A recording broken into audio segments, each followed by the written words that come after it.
So getting back to how Mouse ruined comics. Okay. All right, 30 seconds. Your 30 seconds are up. No more boomer music. How about that? I have to remove it. I forgot the way it was set up. It doesn't automatically go away. Oh my god! Well, how about that? We were just talking about cartoon animals, and then immediately the very first thing he talks about is mouse. Yeah. Oh yeah. How do you thought about that? Ladies and gents, it's another Wednesday. It's another episode of the Mattriarchy. I am, of course, as usual, your host, Matt Reese. I am today joined by a variation on today's panel, on our typical panel. We've got Cartoonicus coming to us from space. Stay tuned. From space. And we've got our featured Josh the Cartoon Guy, who is going to be sharing with us his webcomic, Jane Smith Wannabe Gladiator, who we have addressed before in a Comics Creators Club segment a while ago, but we only checked out like the first few pages of that one. And here we've got the entire first chapter or first book, or however you want to break it up. Josh, tell us, how do you like to think of this in terms of the opus that is Jane Smith?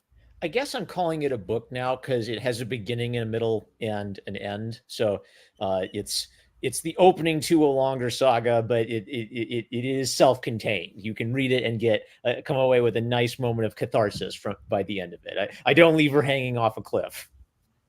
Not too Hey, much. the metal! Hey, the metal! Hey, the metal. That's where sword. Yeah, you also have me. How are you doing? Excellent. We had given up hope. I'm so glad to see you though, man. Oh, but you don't see me. You just hear me. Yes, you know what I mean. That's like He didn't say see you. He said see ya. One word. Yeah. When I was young, I would always say, "Can I see this?" or "Can I see that?" And I was routinely told, "You don't see with your hands." If you hold it in your hands, you do. Goodness sakes! Blind people do. If you're in that movie The Gate where he had a eyeball in his hand, then you might see with your hands. Well, I don't think I've seen that movie. Although they did. Oh, it's do a that classic bit. like 80s horror schlock. Thinking about I real have monsters. They did do that bit, the eye in the hand in Pan's Labyrinth. Yeah, they did. With everybody's favorite super skinny guy, Doug Jones. Yeah, it was the Pale Man.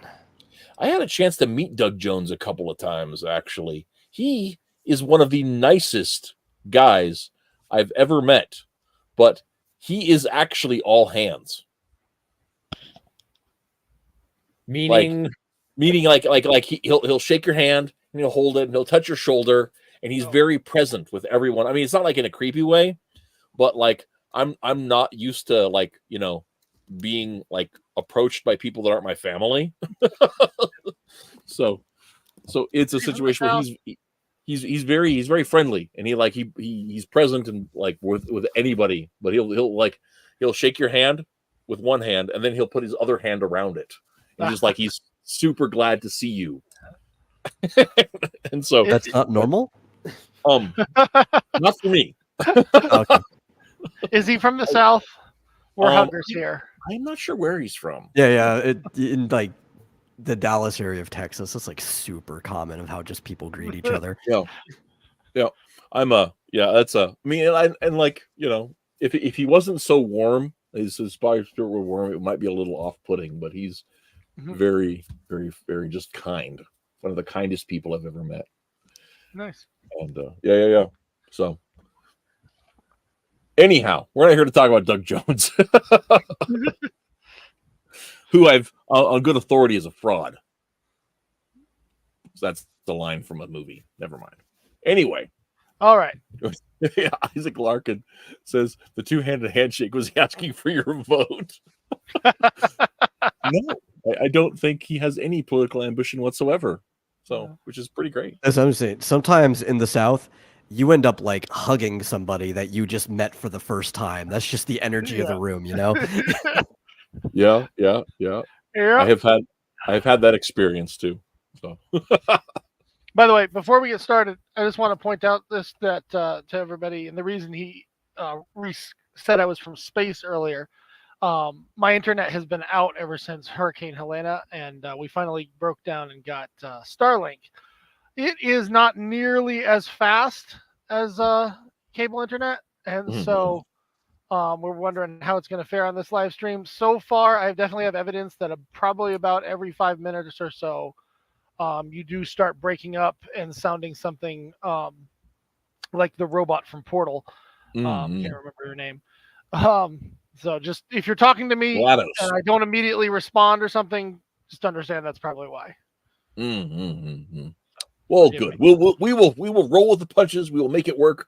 And it's very interesting that we're talking about tech problems because that's sort of a tangential theme to Josh's comic. So, what a segue! What a segue! Look at Techno this. Wizard of Oz. Let's so go. Nearly a pro. So, does anybody, now it's not a typical comics creators club, it's not one at all, we're just talking about Josh's book here, but does somebody besides Josh want to give a pitch for Jane Smith Wannabe Gladiator? Sure. In the future, people live in digital lives. They like to fight each other in digital space. I lost my connection.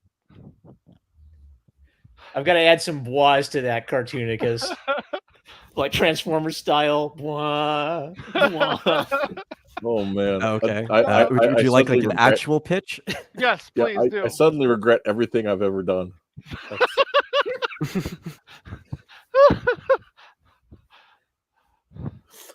All right. Basic actual pitch. Country girl who's tired of living in the shadow of her much bigger and athletic brother who excels in everything, including martial arts, decides that she wants to get into combat herself and goes through an alternative route of entering VR systems where she trains to be a virtual gladiator. That's all you get. There you go. All right, A plus the medal. Excellent book report. Well, you know, I have not read it recently, but I have read, I think, pretty much everything we're covering before. I was keeping up with things as they were initially being published. Oh, Isaac Larkin has a comment. A sister sorting of her feelings towards living in her brother's shadow and being the person she wants to be. Thank you, Isaac. That's you have such a great chat, Matt. Wow. Oh, and I think this may be Isaac's like third week here. I don't know. I might be wrong about that, but it's a newer name, and I appreciate people coming back around for things. So, I also want to point out earlier, Jim Tuner, of course, who is right about everything, has come here. He says Twitless has already ruined the show, and that's he's not even here. He's not even here too, and that's actually the problem. I mean, he's always so insightful. And I've come to take him entirely for granted, and now I know. So, so that's the situation with that. By his mere absence, he's sort of taken us a notch down. And to get our feminine opinion, Star wants us to know that the brother is a cutie too. He's very Clark Kenty. He's a burly man. That's the bottom line there. I was going to say that for a comic that has a very scratchy kind of underground art feel, there are a lot of times where it has some very cute art. Well, before we dig into the story, let's actually spend a little bit of time talking about the art, because I think in terms of like web comics and comics as a whole, this comic does something that I have never seen anybody do before. So, Marm, Josh, spend some time. Tell us a little bit about your process in making Jane Smith. Oh boy. All right. So it's the classic, like, what inspired me. All right. So Jane Smith's been percolating in my head for years now. I think I waited to start writing it until I had something beyond just, like ideas for action scenes in my head. I'll tell this story. It actually started out as I thought it would be funny to make fun of Yu-Gi-Oh by having like a one-page comic where people play leapfrog in the future using like billion-dollar virtual reality systems, and the joke was just going to be ha ha ha, everything's so dramatic in anime. And so then I drew the characters for it, and Jane Smith was not one of the initial characters I was going to use for the one-page comic. I started thinking about, well, how does the fighting system work? And I thought, I actually really like these characters, and I kind of like this scenario. So I'm going to scratch the haha, make fun of anime side of it, and maybe try to turn this into an actual comic. And then Jane Smith actually came into the story probably like after like a year of me thinking about like what the animal characters were going to be and what the fighting system was going to be. So I think like her older brother was a version of her older brother was always there from the beginning. So it's been a long work in process. I think it really clicked for me because I think J.K. Rowling once said of Harry Potter that he sort of ruled into her head one day while she was riding the train. So I think sometime when I was in art school, the idea of what this character's story was going to be rolled into my head. And then once I had that, I kind of understood who she was. And that's when I got serious about writing it beyond just like a loose ideas in my sketchbooks. So, yeah, I think I started with the character and I decided her arc is going to be what's important. This is going to be the human side that people connect with. And I'm going to kind of like build the virtual reality idea around her. Because I didn't want to like come in and say, here's 60 pages of lore about how video games work in my world, right? I wanted you to follow a person. And even like her name, Jane Smith, that was a placeholder name where the more I thought about it, the more I thought that is who she is. She is a Jane Smith, and she's an very ordinary sort of person in what you gradually come to realize is this sort of bigger, stranger world.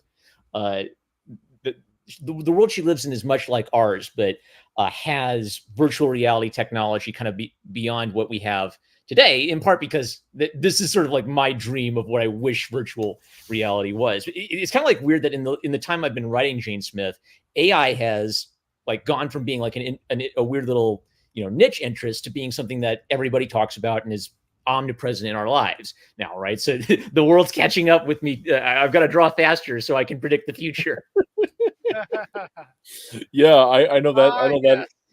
I know that feeling intimately. When we started on our universe with Forces, we set it like the year before we started publishing it, and our intention was to move toward to 2012 as a huge event within where several of our series would converge on events happening in 2012, and well. Yeah, that was 12 years ago, so we still haven't gotten there.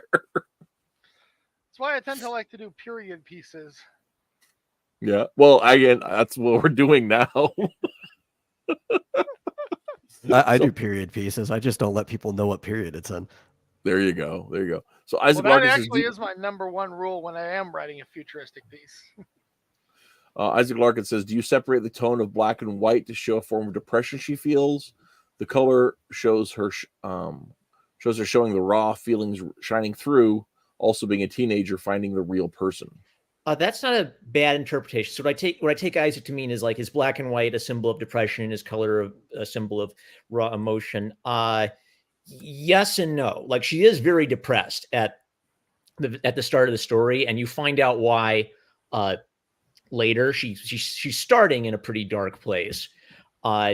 So yeah, for me, like black and white is a more somber style and colors a more, jubilant style. I also, just practically speaking, I wanted a really strong way to distinguish what is the difference between real life and the fantastic reality of the game world. It's the Wizard of Oz. Yeah, like I mentioned, it's Techno Wizard of Oz. Yeah, down to me having like a yellow brick road later. Yeah, so it's half. I needed a practical way of distinguishing these things, and I do use some tiny bits of color in the black and white pages. My thinking was anything that's sort of connected to the digital world has color, so it has a practical purpose, and I think it helps sell maybe like underscore an emotional idea too. When she's in the world, she starts to come alive more in the other world.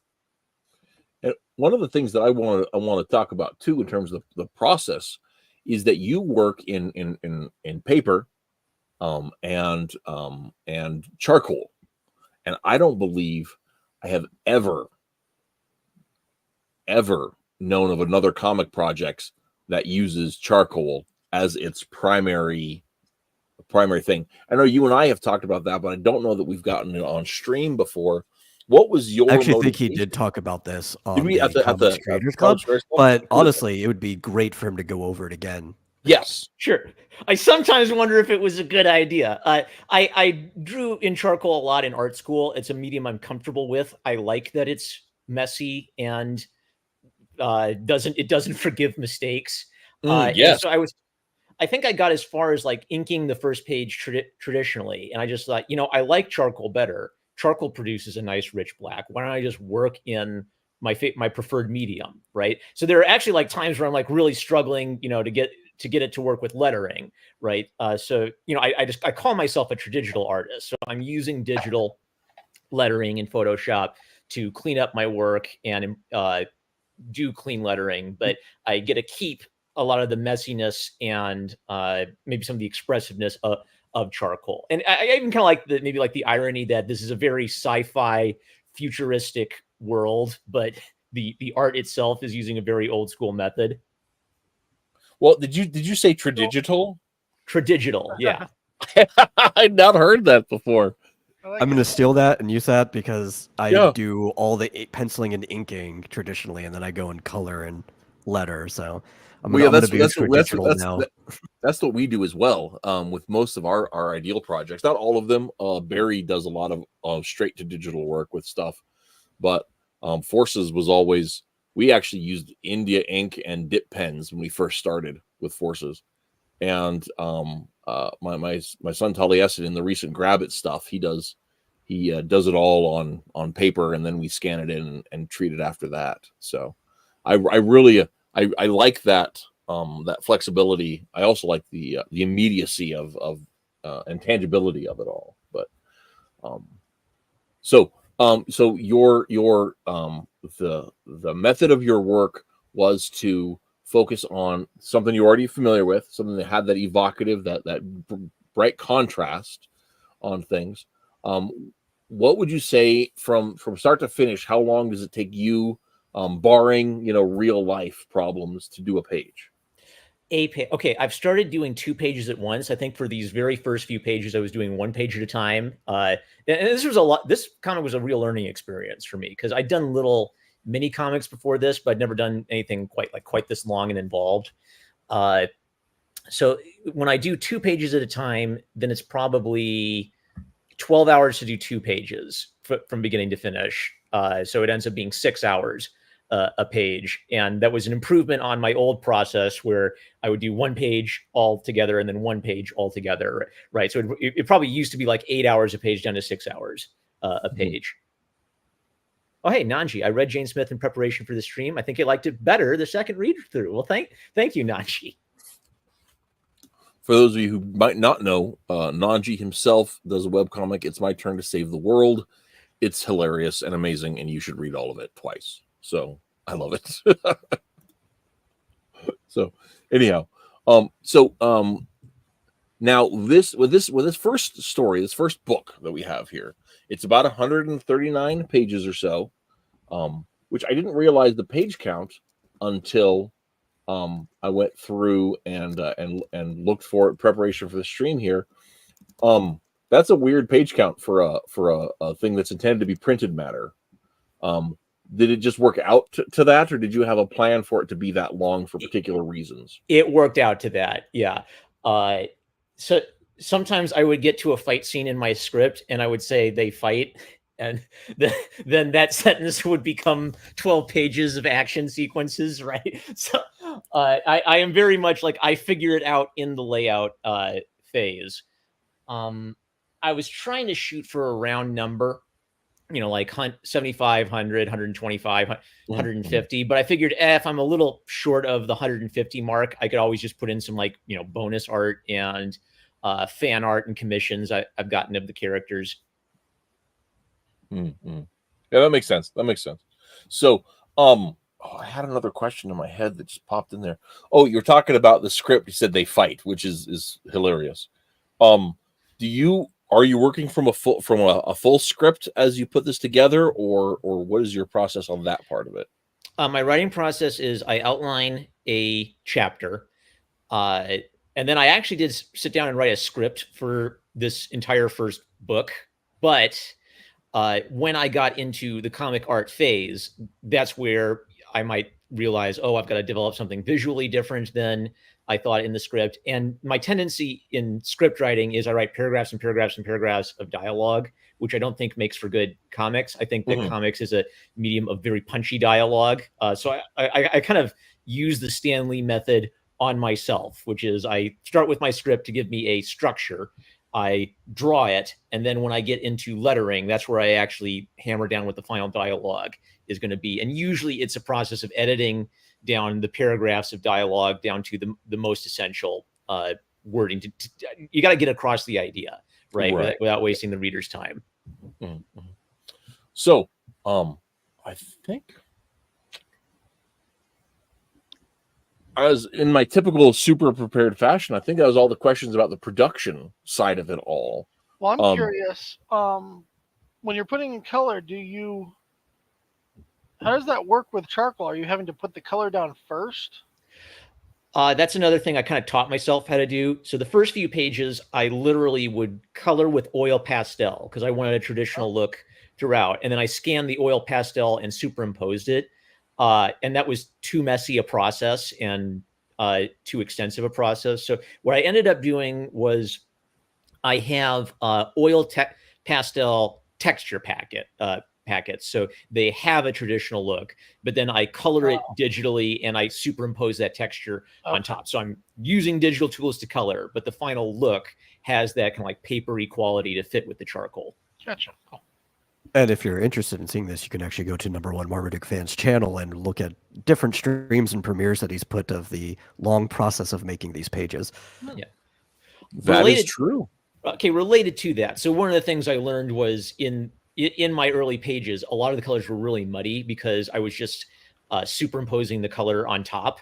I kind of had to like relearn something. So like in art school, my painting instructor would tell me never darken a color with black because all black does is it will diminish the power of the color. It just makes things darker, but it ruins the color, right? So when I was just plopping the color down on top of the black art, the result was very dense, very dark, very muddy colors. And as I got better at digital coloring, then I sort of like unlocked ways of sort of having like the grayscale be purple or having the skin tones be kind of like a richer red, right? I did go back and tweak a couple of the old pages with my new coloring style, but I think that as it progressed, it gets a lot brighter and a little clearer to read as well. I think that's actually very, very true, but it's not something that I noticed in reading. It's something that I now that you mention it, I noticed in looking back at it. But at the time, it's probably the progression of skills as we as a reader are becoming acquainted with your visual language. And as it progresses, I maybe just didn't notice that how it had changed in that book. It's almost like the intensity of the world ramps up as you're reading it. Mm-hmm, mm-hmm. Well, and that actually makes sense because the events within the story change. Their intensity goes from the beginning of the story. Jane is contemplating her own sadness and going in about the thing, and her internal life gets much more complex as the story moves along, which is something that I really appreciate too. Because Jane's character is so interesting, and I will probably we may get to that later. But her own motivations, her own ideas behind things is very intriguing to me. I guess one question that I have here too, in relation to the world building aspect of it, is you have set the story in Nebraska, which puts it on a very, very, very small number of comic stories that are based in Nebraska. Was there a particular reason that you picked Nebraska? I couldn't resist. they say write what you know, and I think Sonic the Hedgehog was originally from Nebraska. In some He was. yeah, it's a way of suggesting humble origins. I know a that it fits with the character. B, I know Nebraska because I'm from Nebraska. Yeah, I like the contrast of the ordinariness of Nebraska versus kind of like the scope of the world. And since I'm basically using virtual reality as my version of the magical reality, like if you want to bring in maybe like mythopoeic language, then every great fairy tale is a person from ordinary circumstances is brought into a magical world, and their encounter in the magical world is what changes them. Now, but in my case, there's a literal magical world. You can literally go into virtual reality, and so the virtual world is real in a sense, right? So I wanted something that was grounded, that would feel normal, compared to the weirdness I was going to throw at people in the virtual land. So, It's a classic Portal story. Yeah. So also, I discovered something very fascinating. So, totally side note from Jane Smith. I'm going to derail for a second. So those of you guys, my introduction into comics was in the newspaper, but my heavy investment was through DC Comics. And I am, along with Hutch, who is not here today. He had a different thing he is busy with today. We are two of the world's biggest fans of Elongated Man, Ralph Dibny. And a little known fact, although it's not a secret by any stretch, Ralph Dibny is from rural Nebraska. There's a city within. There are two rural cities that are major players in the DC universe. They're Blue Valley, where Kid Flash and Star Spangled, the Stargirl are from, and there is Waymore, Nebraska. What I found out, and I recently found out that Blue Valley is an actual unofficial real part here in Nebraska. I did not know that until about 3 years ago. There's actually a section south of Lincoln that they call Blue Valley,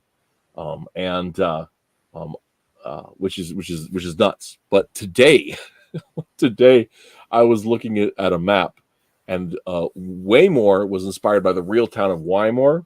And Wymore, I am interested in because that's where the Great Plains Welsh Heritage Center is at. And someday I will visit there on some sort of pilgrimage. But about a quarter mile north of Wymore is the town of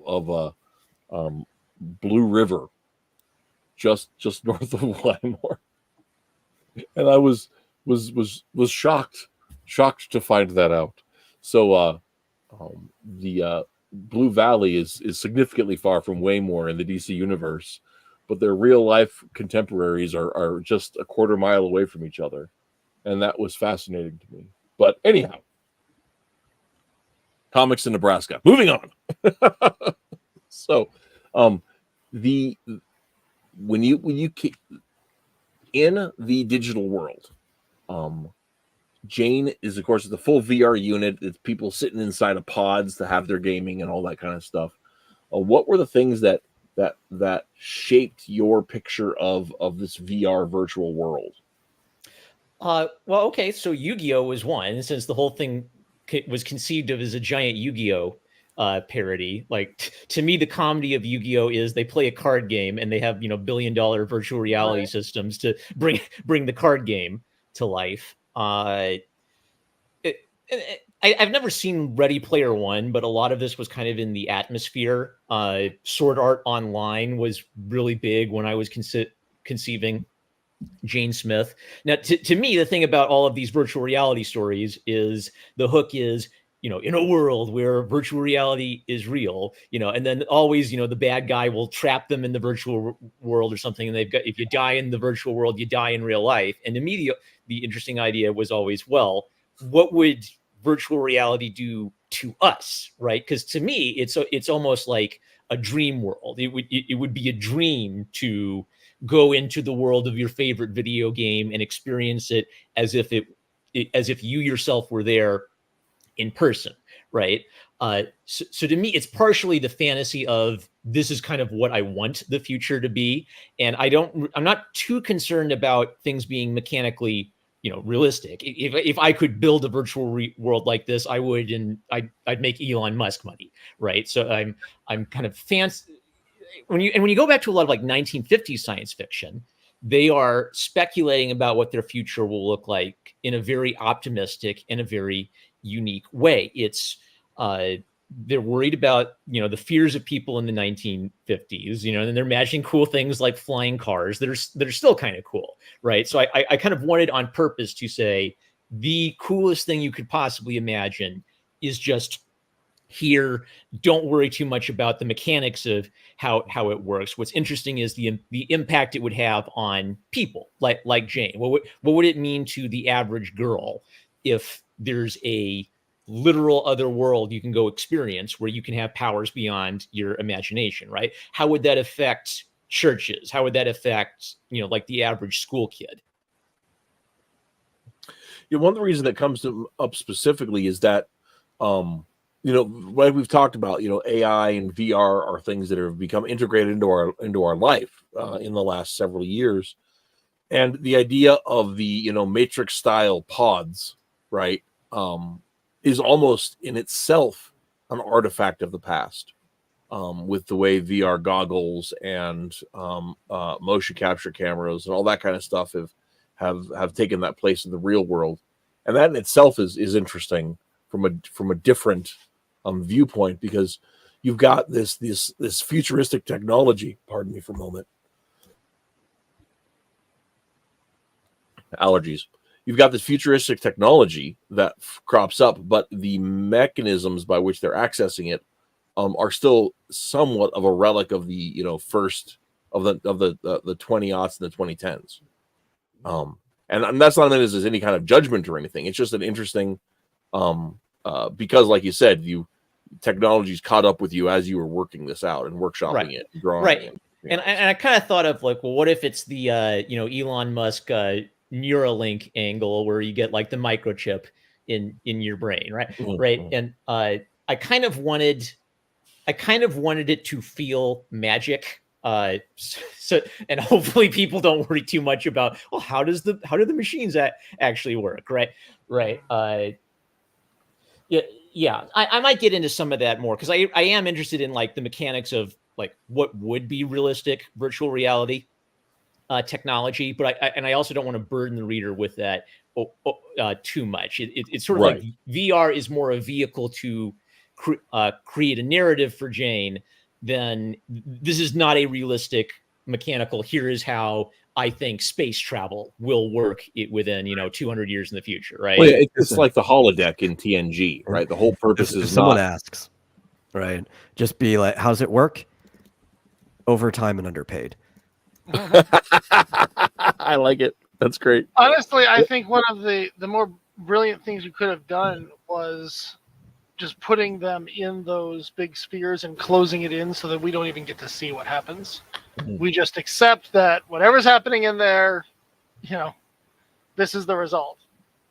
I don't know who said it, but a sufficiently developed technology Yes. is indistinguishable from magic. Yeah. Orson Card, wasn't it? No, that's Clark. Clark. Oh, that's right. We That's call right. it Clark Tech. Yep. You're right. That's the case. So now one of the things also, sidetracking a little bit to a previous point, because I think it was really interesting, Starr points out aren't a lot of comic artists from the Midwest, and actually a big reason that comics were so big was a lot of readers came from there. Yes. In fact, last winter I had the mixed fortune of reading what was available at the time of Local Hero, that was written by a fellow from Wisconsin, and that was this man's very mixed feelings about being from Wisconsin were very apparent in his comic. I can't remember Tim Seeley, I think, and I can't remember who else, but yeah, there's definitely, and Gene Ha is from around out this, well, not here, further east from here, but I'm way out west for being whatever, but yeah, there are a number of big comic guys from out here. Oh, that lovely gentleman that wrote Blankets. Actually, there you go. Drop that in. There's a comic artist from the Midwest. Name totally escapes me. Anyway, so onto the story here. We're looking at this Jane, who is training within the virtual world in this scene here, is being chased by a dummy that looks like a sumo wrestler or a clown or something. And the Stay Puft Marshmallow Man. So, which is great visually. It's just super fun because this dummy or whatever is so the levels of like inborn clumsiness are just amazing in it. The thing I found out the scene that is most interesting is it gives a great opportunity to demonstrate through his very, his movement set seems to lack in animation. Seems to be like you might imagine a giant balloon might be, but at the same time is a genuine threat to Jane in her position as a something of a neophyte. Yeah, and so like I take a lot of inspiration from manga. I don't call myself a mangaka, but I think I try to take story beat ideas from manga. So one thing I've noticed a action manga does that seems rare in the West is they will have a extensive fight scene or an extensive chase scene, and maybe over the course of several chapters, every beat of the fight or every beat of the chase is a character beat as well, which is something I really like, right? In contrast to Western superhero comics, which are that's sort of more the art of condensing. Like I am definitely doing a decompressed story with only maybe like 3 or 4 panels a page, right? So in the chase, because I don't want to burden people with long list of mechanics. I want to show people what is it like to use the mechanics in this world. How good is Jane at using it? And so then the dummy can kind of be like a sort of like a benchmark of here's how the average idiot looks. Watching Martha do it, you get a sense that Martha has a better handle on how this is working, and Jane's kind of like able to like jump and use the abilities, but kind of tripping and stumbling as she's going. So it's like learning to ride a bicycle. You fall over while learning to ride a bicycle. One of the other side of that too is talking about comic history and how the action beats are the character beats, and how that like a lot of American comics did a lot with compression. It was not uncommon to have those elements in comics before like the early 80s, before the mid 80s even. And it's something that as more internal monologue has replaced thought bubbles, and as talking heads pages have leaked their way into action comics, not the title action, but the genre of action comics. I think we've lost some of that element where we expect our story beats to happen, when our character is talking to their, faithful sidekick or whatever, as opposed to seeing them demonstrate character development in the middle of their journeys. So it's one of those things I think that you're talking about, that being part of it, and it definitely is part of what we see developed in a lot of manga, but it was not foreign to American comics. It just has been expurgated by certain movements. I'm not even sure who to blame for that, but it might be Neil. I will use violence to defend the use of speech thought bubbles in comic books. Yeah, well, and that if I may also say, I really appreciate the use of the little sprite character and the fact that this is the tutorial to teach us how the game works without it feeling like it's just not monologue. What's the word I'm looking for? Exposition dumping. Thank you. Exposition. Well, and it also makes it feel very video gamey, which is one of the things that I think that you do a really good, that I really appreciate too about it, is is it does have that it's a hard thing to blend comics and video games, but there seems to be a natural desire to do that, and also like a natural crossover between those. And as much as like, you know, your big two editorial staff, you know, have been demeaning video games for, you know, 30, 40 years, the fact is that they're not really competitors in the way that I think that the pros want us to think they are. It also triggers me because I hate tutorials in video games. So pretty much in a good way too, because like the entire time that this is going on, I kind of feel how Jane feels, because she's like, you know, I've done this a bunch, but I have to go through it every single time because I don't own my own system. And like, I hate tutorials, Jane. I know how you feel. Okay, Well, see, I can that figure right it out there- myself. that right there is why we need less sequels and more DLC. Well, and the funny thing about that too, though, is it's one of those things where, like, Jane hates the tutorial, but she kind of still needs it, you know, which is one of the things that I really appreciated about this story.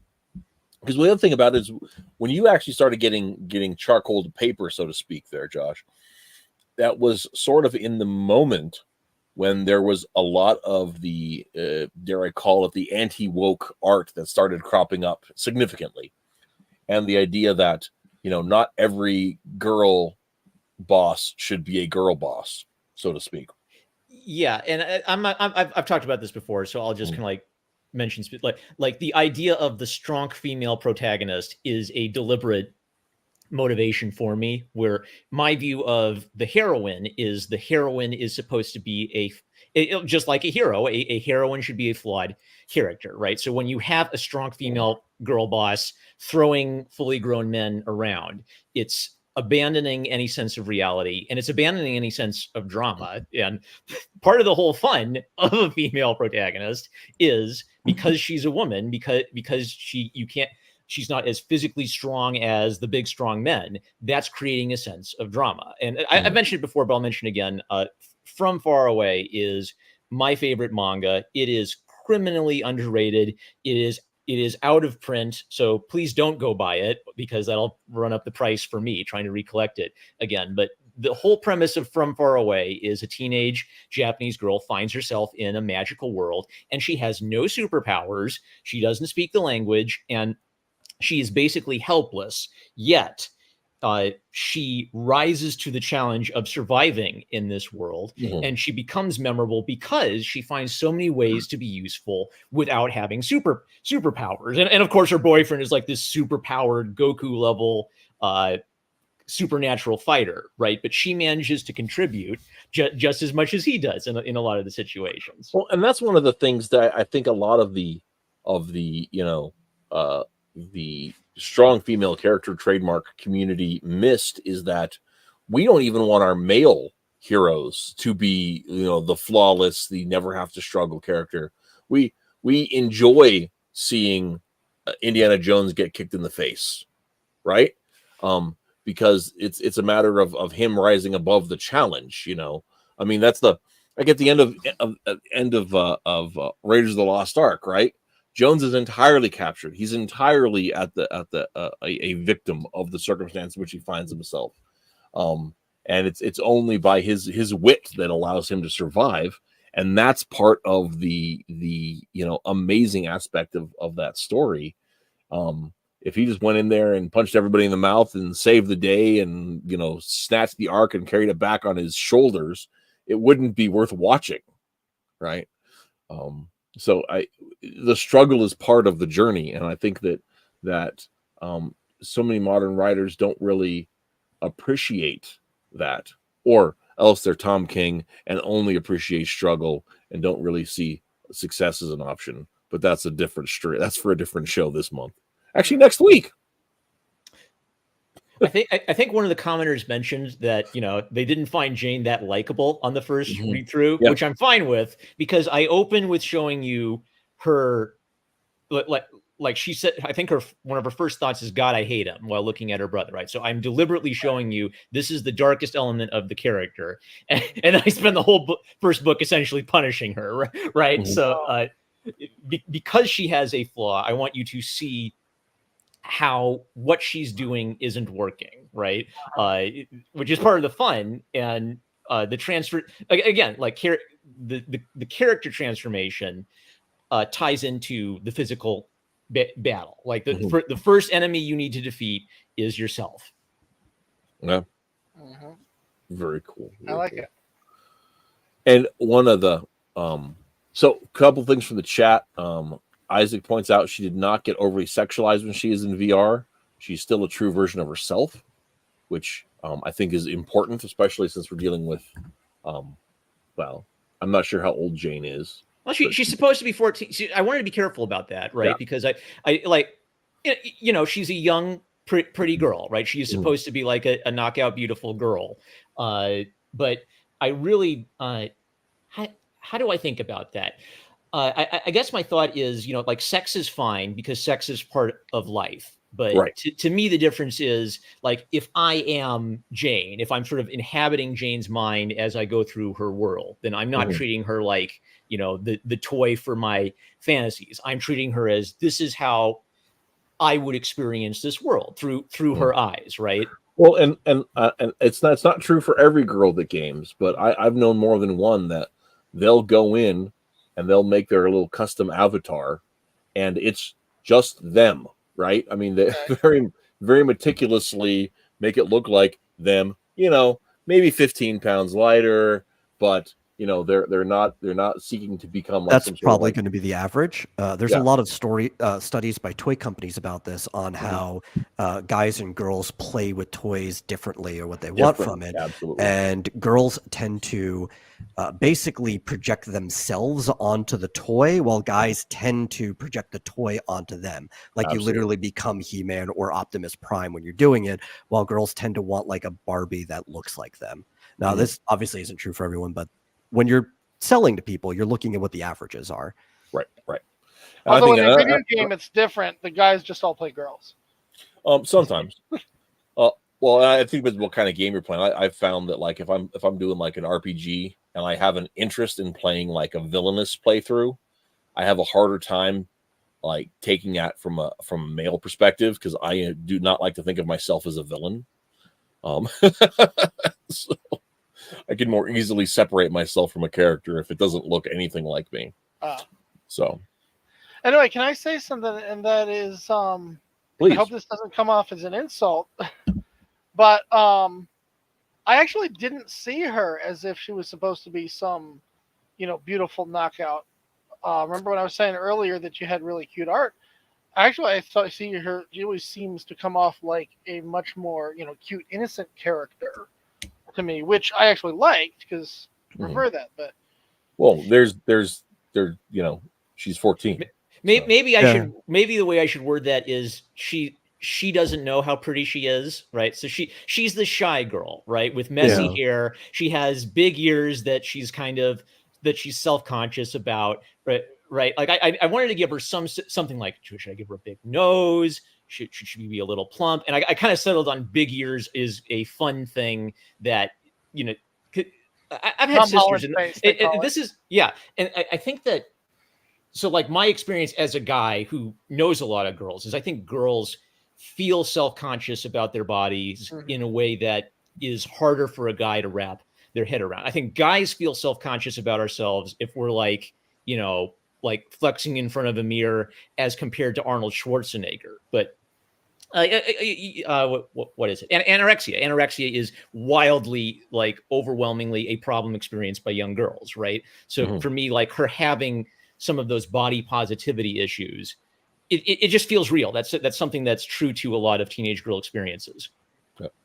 And that's part of it. I mean, she could, you know, it's a girl can be absolutely lovely, and because she doesn't, I mean, fashion magazines, the whole body positivity movement and hating on fashion magazines. You know who makes fashion magazines? Women. They're made by women for other women to make them feel bad about themselves. And it's actually they're mostly made by gay men. Well, that's a shift, though. I think he's saying who owns the things, right? Yeah. There are that has been a shift in the last 15 years, but you go a little bit longer than that. Like if we go back to like maybe the 70s, it was more like that. But yeah. Yeah, no, I mean she's definitely cute, but it's the way she carries herself that makes her more of a plain Jane. Mm-hmm. Yeah, very reserved. Very to me, part of the fun also is very reserved, very shy. She's a tomboy in the sense that she's doing like combat sports, but she doesn't have the archetypal tough tomboy personality type, which is Right. kind of the fun part of the fun for me. Mm-hmm. And that's all the Nebraska, right? Yeah. Well, and the farm quality. I don't know. I could like pull out some like Galaxy Brain, like tomboy memes here or whatever, right? Oh, But when I think of a tomboy, the farm girl is the first thing that actually comes to my head. Yeah, absolutely. I didn't want to use stock anime personality cliches. Oh, it's the girl, it's the childhood friend who's a tomboy versus the magical girl who's yandere or whatever. Like the way I think about people is a person has like a worldview, a person has a desire they're going after, and then their personality and kind of like their quirks, sort of like the silly aspects of their personality, all tie into that totality, right? So for me, writing is very much I'm playing pretend when I write. I'm playing pretend if I was this kind of person, what would my life be like, and what would my goals be like, and then kind of like pushing that idea forward as I work through the scenario, right? Mm-hmm. So let's think a little bit about the cast of characters that we have, right? So you've got Jane and her large family, her older brother John, who is an Olympian, correct? Correct. Yes, he is an Olympic athlete. Yeah. And by the way, is there? I'm not sure if I'm picking up on something or not. In that picture right there with him riding on a horse. Yeah. Is he supposed to be looking like he's some kind of knight in shining armor? Yeah. Overwhelming, like the sun framing him like a halo. Right. Like I needed you to take one look at this and say, she lives in his, Okay. I get it. She lives in his shadow. Yeah. And so later on, she's on a bike with the other guy, and they're putting on helmets, and those helmets I noticed looked very much like medieval helmets. Mm-hmm. And I'm trying to figure out if there's something that's going on every time someone is mounted on something or whatnot. Okay, you're picking something up. Yeah. So let's see here. Dollar, the guy that she's riding with there, Right. His helmet, I found just kind of like a cool aviator helmet. So sometimes I have like an aesthetic. So Dollar's aesthetic is kind of like a 1940s aviator type, and very much, yes, a knight in shining armor is one of kind of like the aesthetic ideas behind John Smith and Clark Kent. Clark Kent was one on like the short list of notes of how to design this guy, right? What is it? Bruce Timm's design sensibility for Batman, the animated series, with the very squarish jaw. So yeah, and one so thing that's supposed to be his helmet he's putting on her? Is that the deal? That is his helmet. Yeah, he's giving her his okay. helmet, right? So he has a knight in shining armor sensibility, and I kind of want helmets to be a aspect of the virtual reality. So anytime I can put in a sexy motorcycle helmet, I will. So everybody has a kind of look to them based on the character. And if I may predict the future, then does that mean Jane has yet to figure out what she's going to look like in the VR, and when she does so, we will get the answer? Yeah. So you're kind of seeing she's wearing a default outfit, I think. Right. So she doesn't know what she's going to look like. She's hesitant. Martha asks her if she'd like to come up with an outfit, and Jane is hesitant to do that. Jane doesn't kind of like the idea of dress up. She wants to get right to the fighting. She's also a little traumatized by it, and a little traumatized by playing dress up. Right. We should probably let me highlight that. That's right. Real quick. Yeah. So there's a perfect example. Actually, even as an elephant, she was cute. Yeah. I owe a great debt to Charles Schultz. I don't think that if Charles Schultz came up with a battle manga and tried to draw it in charcoal, I hope that's what I could aspire to. That is the weirdest sentence I have ever heard. And yet I love it. Yeah.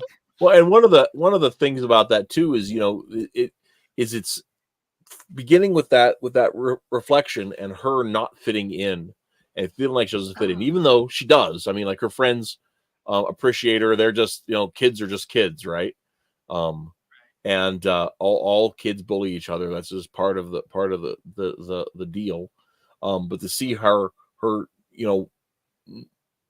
feeling the need to frame her existence is so interesting to the end of the book, and her hashing out her feelings about her brother.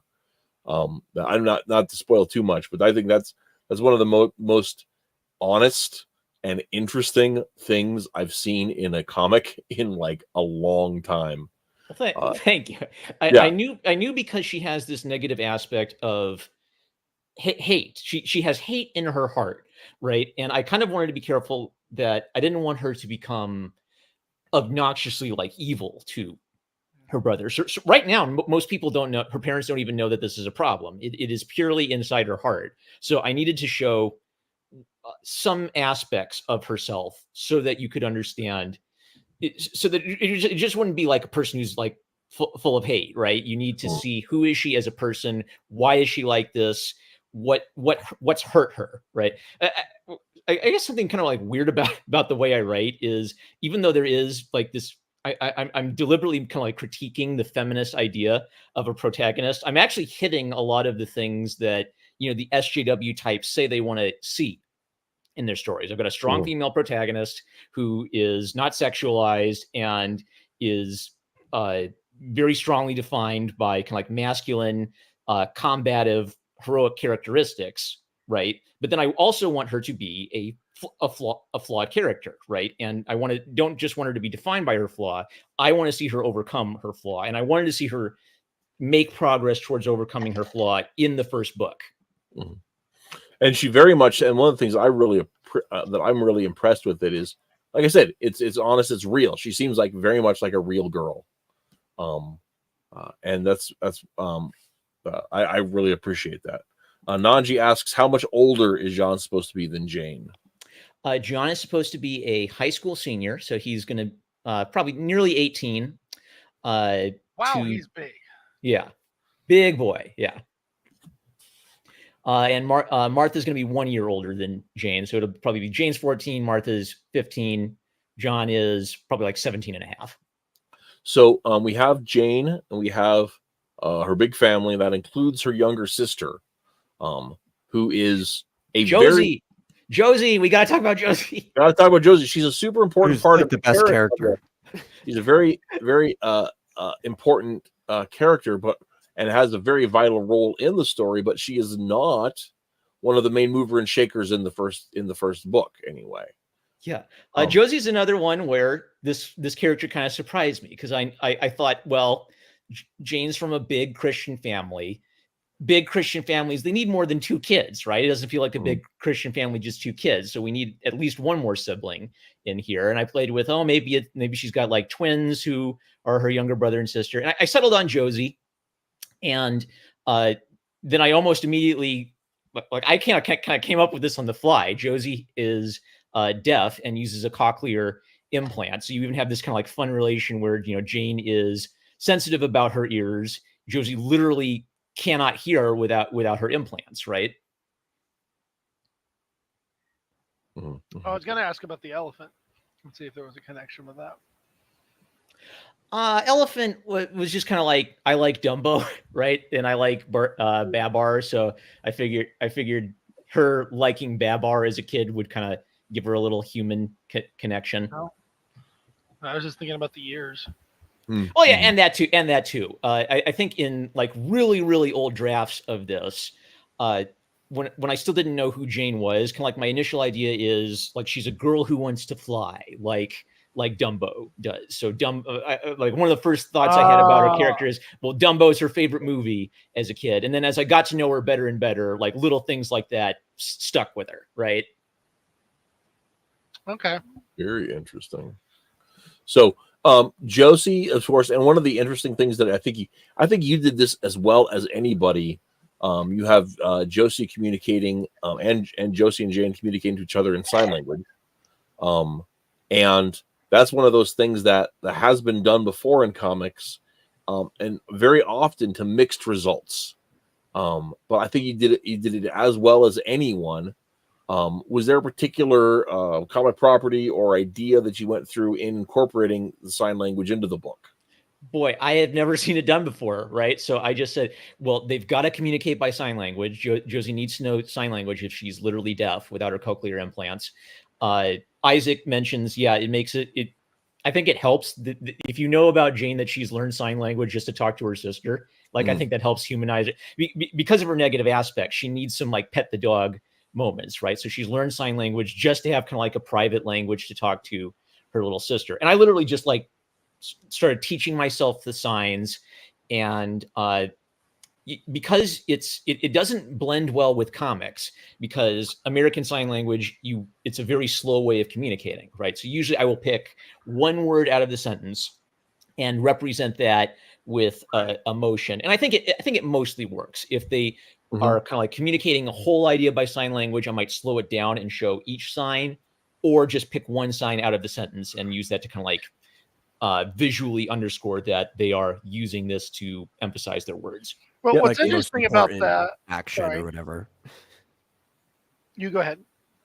I was saying, like, would you pick like the most important action or whatever out of like the sign that would be distinct for what they're saying, or Yeah, like maybe the most emphasized idea. So like stop. If you're saying stop pestering me, then stop is the most important word in that sentence. Would kind of be how I dumb it down. Gotcha. I was thinking about how we already do that when we have to draw the mouth, because we can't possibly draw all the mouth movements and positions for all the different words, but we do have to pick something that represents roughly what the person is feeling and how they're presenting themselves. So in this panel, Josie is signing the word off, and this art is old enough. I'm cringing, right, because my hands are really awkward. But she is she's signing the words off as she's saying, "No, thank you. I'm turning my listening ears off now." So one of the things that the first book I ever read, and I know it's been in other places, but the only one that sticks in my mind at this exact moment, Teen Titans, New Titans, by Wolfman and Perez. Jericho was deaf, and so he would often communicate through sign language. And so that was yep. And I just knew he didn't talk, but I didn't know why. Yep. I guess I actually remember right. It is that he's mute, not that he's deaf. It is that he's mute. And so that would be a device, and typically it was fine with the way they would with way Perez would draw it, but every once and again they would spend like a whole page spelling out like a word. Yeah, that may be Fizz may be correct. His mute because his throat was slit. That may be correct. I would have to go back and look at it. It's not staying in my mind at the moment, but it was Deathstroke's kid. It would also sometimes communicate by taking over other people's bodies. So, but yeah, so that would be. We do have a question from the chat. Star says, "Oh, hey, besides the fighting game, do other people do other hobbies like singing or performing?" Oh, within this world. Okay. Let me think. So the way I'm conceptualizing it is this fighting game is sort of the most popular game in their world. So it's their version of, I want to be a contender, right? So if you want to be like a celebrity, I guess Fortnite actually would be the closest thing, right? Where it's so insanely popular, getting good at it can actually become a career for you. And I guess it's kind of implied that people are using VR for other things like princess dress up games. I am trying to think of other ways that virtual reality can connect. Kind of like, have you ever seen Metabots, right? Where like, just like any of these Japanese series where there's like this one weird toy or game that's taken over society. I guess Pokemon's kind of the same way, except that's entirely a different world. But like in Metabots, the whole thing is that they've got these robots that you're collecting and they're battling each other. But like regular everyday people are also using them to help out at their stores or to do like whatever with. Pretty much if you're trying to capture that type of world, and you said this was very much started as a parody of Yu-Gi-Oh! Any world is going to end up working like that, where this is like the big thing, but then there's like offshoots because, it's life and people do other things in life. and I actually don't get into it too much in the first book, though I do try to foreshadow it. Having virtual pets is a big thing. So we get some glimpses of Martha's pet gorilla bear. And so like having a, Tamagotchi type Pokemon animal companion is a big thing in this world. I wanted to show Jane before we meet her animal companion, because I sort of see her animal companion as like, this is the big twist. This is going to be the thing that changes her scenario and like helps her start fighting. And so right now she's incomplete. She's one half of a fighting team. Once she gets Akira the monkey, then the two are going to become a fighting team together. But I wanted you to know the human character before you get to know her animal character, right? Like her Pikachu. Gotcha. But you remember that was for you a change in decision for even the title, because earlier on you were referring to the project as just Jane and Akira. Okay. Originally, its title was Leap Year, and I just didn't like that because I thought, well, that doesn't say anything about what it is. So you get some hints that the game is called Leap Year. They have a tournament on Leap Year's Day because I wanted like a cool, symbolic calendar day when it happens. I settled on Jane Smith Wannabe Gladiator because she's the protagonist, and I've used Jane and Akira, I think, for like some marketing. My deleted Twitter was Jane and Akira because I sort of see those as the two overarching characters. But since Akira doesn't appear in the first book, I didn't want to have his name on the title, right? Quite yet. That would confuse a lot of people, yeah. Yeah, I was actually confused the first time I started reading through it. I was just like, well, where's the monkey? The working title for book 2 is Jane and Akira because he's going to kind of like steal the show in book 2, I think. Very cool. I'm curious. I don't think it mentioned this. And so if you don't want to spoil something, I'll understand. But I'm curious about the place they're actually doing this. Is this in someone's home? Is it a business or their local university? How exactly is this VR system set up, especially if people are doing this around the world, I would assume? Yeah, I know the answer to this question. Oh, okay. So the way I envisioned it is Martha's family is of means. So they have extremely expensive virtual reality technology that almost no one has. So she's going over to her friends to play. Yes, she's going over to her friends to play. There's no way she can afford this technology on her summer job. But in book 2, I'll get into some of this because my idea is there is a cheaper version of the game that almost anyone can afford and play. But to certain people like Martha's family, they're essentially buying the dream of the expensive machines that give you the full dive experience, right? So in real life, this would be like the distinction between AR and VR, right? Okay. Like you can Pokemon Go is an AR game where you can find Pokemon in the real world using your mobile phone, right? And almost everybody has a mobile phone, so you don't. I was going to ask if they can bring their pets home with them. Yeah. But now Martha had some kind of ominous boss or something that was leading to. Oh yeah, okay. So you're hopping ahead a little bit. Yeah. Okay. So we meet. We get a glimpse of the head of the school's leap year team. So since the game is called Leap Year, a leap year club is a group of students who play the game together. Okay. Yeah. We only get a couple glimpses of him, but he's going to be the big bad guy. There's going to be some like Joker energy there. Isaac Larkin asks, why not just an arcade? I think there are arcades in this world, but I wanted Martha to be like pretty rich as compared to Jane, so that there's like a culture contrast between the two of them. And it kind of made sense to me that, why is Martha on this team? Well, her family owns the technology, right? So that kind of is a real plus. Like people really want to play in the VR machines, right? So owning one of them makes you one of the cool kids, right? And I had a question on the thing, and not to super interrupt, but it's my show. Man, I lost my snarkiness. I forgot my question. Oh my gosh. That'll teach you. There you go. Hoist on my own petard. Did it come from what we were talking about? We were talking about teams and clubs. Something about Martha specifically. Well, I was going to ask if Martha's team was like, trying to get into the big leagues of, the League of Legends tournaments. There's definitely going to be an element of that. Yeah. So they're not just like, I think you can kind of get some hints of this, but the captain is very ambitious, and it's not enough for him to just play the game. He wants to dominate in this game. Okay. I remember what it was.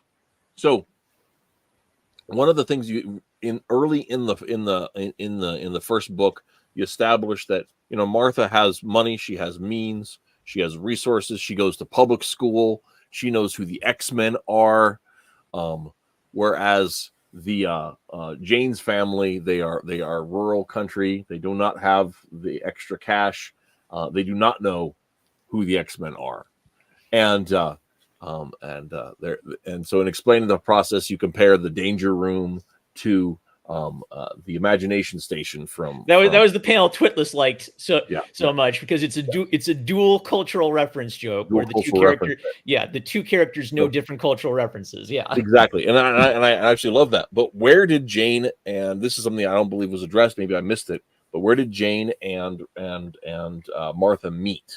Okay, so what is their intersection? Why they would? All right, so I view Martha as a more secular girl than Jane, but Martha actually is at the Christian school. So Bethlehem Christian School is the name of the school, and it's pretty prestigious, right? So there's going to be kind of like a culture aspect where, you know, like I went to a Christian private school, so there are people at Christian private school because that's a ritzy thing to be at, and then they're going to be like the church people where, you know, Christian school is like their thing, that their mission is essentially devoted to, you know, this Christian education ministry. So I wouldn't say that like Martha's, I don't see Martha as an atheist. I just see her as maybe like a girl who's a little more worldly than the sheltered homeschool girls, you know, to give like some opportunities for, you know, them to be comedic foils, maybe have like, I think Martha says ass at some point, right? And then Jane doesn't even like it when someone uses the Lord's name in vain. But yeah, Martha's at the same Christian school Jane's going to be going to. Okay. So that was the question I couldn't remember. I was like, oh, what was it? Yeah, that was it. So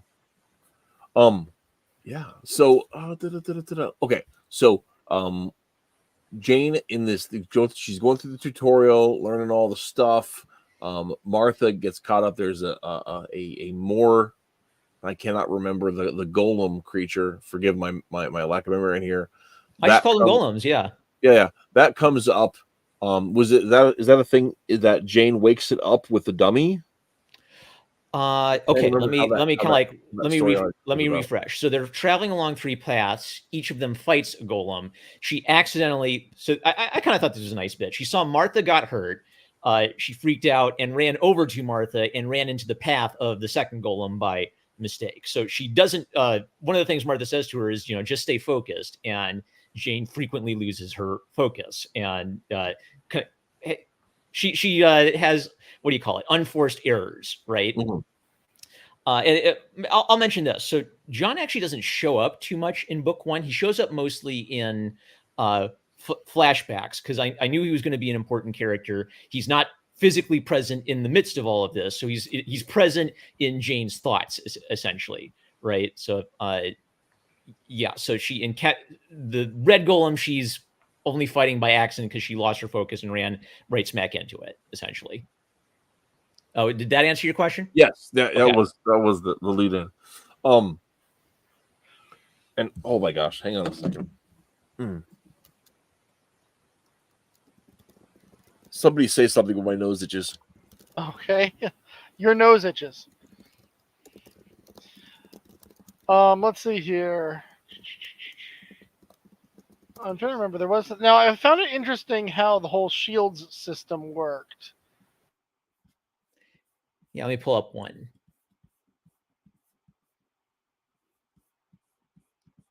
Yeah, it wasn't quite the same, but it was very Smash Brothers-y. Shield.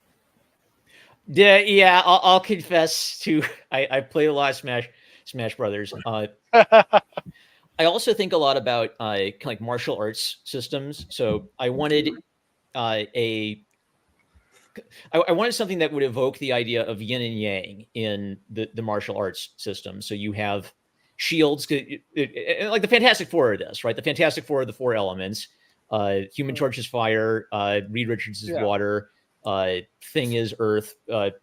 Sue Storm is air, right? So Right. Sue Storm shields, kind of like aggressive, fiery techniques.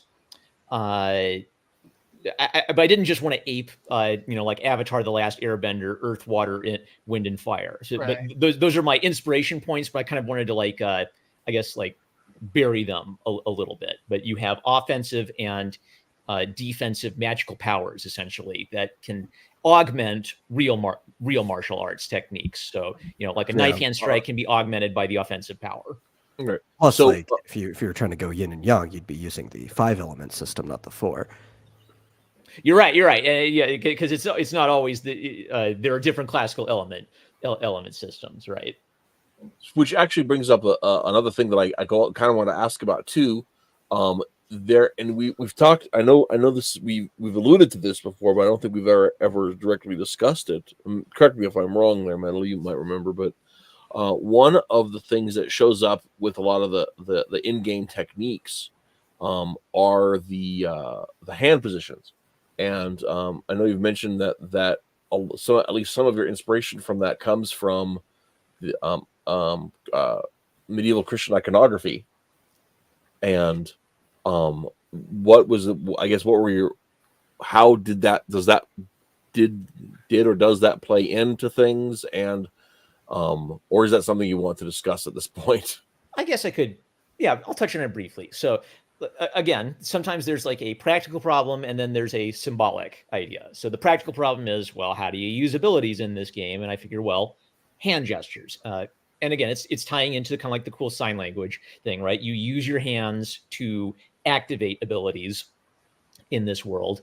And then once I have to settle on, well, what are the hand gestures? Then I think it was as simple as I knew about like the Christian symbol of, the sign of the church or the sign of blessing from classical art. So I figured, okay, let's use that for shields. It's a protective symbol of blessing, protection against evil. Let's associate that directly with the shield ability. And it's a hand gesture that you aren't likely to make by accident very easily.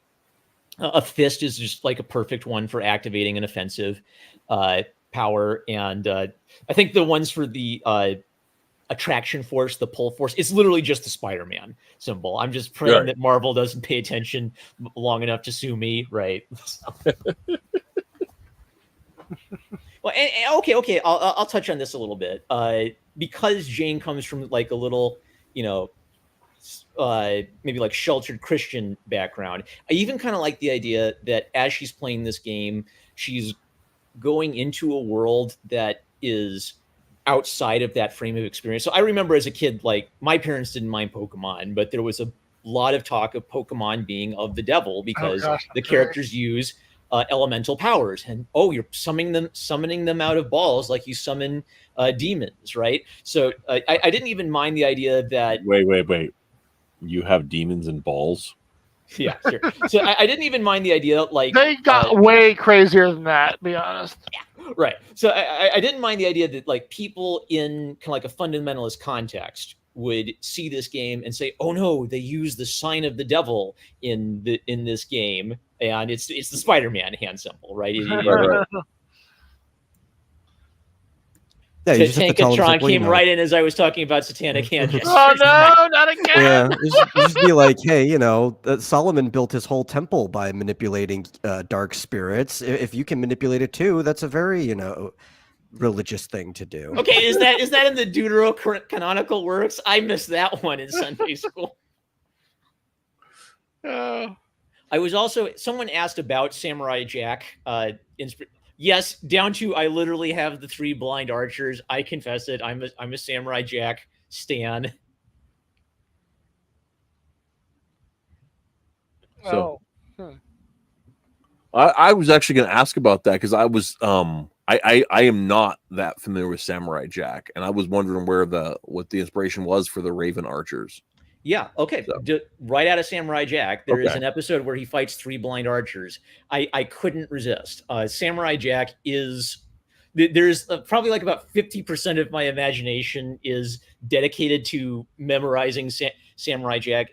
What's special about it is a action cartoon that kind of like principially they don't have a problem doing purely visual stories. So if one of their writing philosophies was, if the average cartoon is just like filling up every second of the show with, talking, because we don't want any dead air time, they'll just have like a whole episode where maybe 10 minutes is devoted to sort of quiet contemplative scenes as Jack approaches the fight, followed by like a really intense action sequence where he defeats his opponent, right? So it's one of the most visually inspiring things I've ever seen. It meant so much to me as a young boy. It kind of like helped me form my picture of what it is to be a man watching Samurai Jack. So the fact that I love it so much from a sort of visual action perspective, I couldn't resist having a direct nod. I did change it up a bit. I think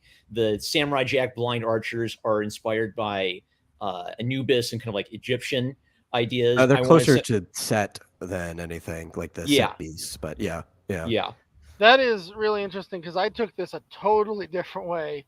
I was thinking because they're blind, they resemble game characters in how they don't necessarily need to be smart. They might just be firing in a specific direction and a specific pattern so as to give you, the player, the proper challenge to be able to avoid each one of those arrows. I gotcha. Okay, I did kind of I think I made a point that they respond to sound. So I think she rips her cloth, she rips her sleeves off. Her idea is to throw it at Martha to distract her. Wow. It's not very aerodynamic, so it plops on the ground.